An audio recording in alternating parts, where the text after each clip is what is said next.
ilay ora fahatelo.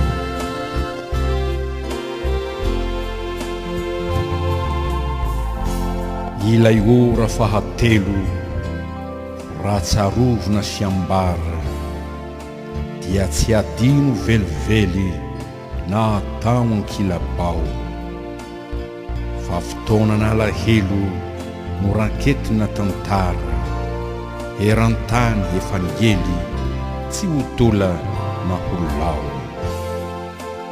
Fa lay zanak'Andriamanitra zay nirahina hamonjy na havita fahagagana na hasitrana ny maro, no indro fa voaviravira kizinray no mila vonjy, hanjo dia tsy mba nahoana, eny tsy nisy sahiniao.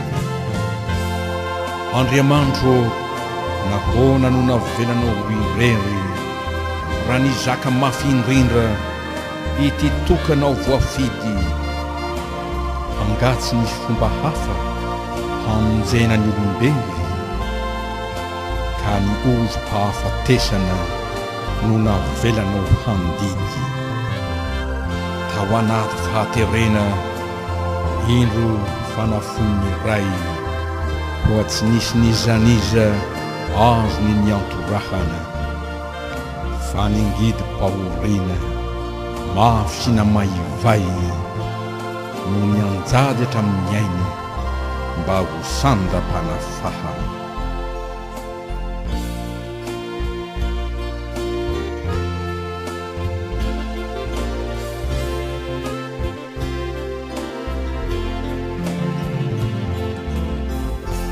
Fa nanaiky ny orsetraina tsy nanangana ny feony, toy ny zanak'ondromora entina mba ho vonoina, ka dia nety ho ratrain'ny fahavalony tsy leony, niaritra ny mpanakora mba hatao solovoina.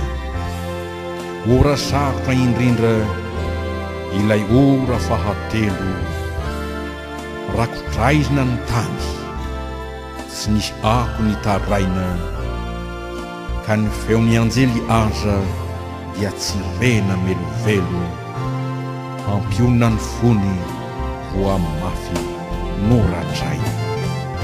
He fihetsika mahery no natao handrobizana ity masina sy toro, no velezina nasina, tsy niantrana kely akory na nahiny izy efa vizana, hamahara no troko fankalana habibina.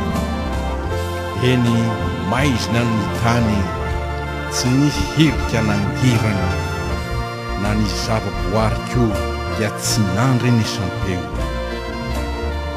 fa voatendry ny tantara ka tsy azo ny odovirana, koa lay tompo tia indrindra dia navelo irery teo.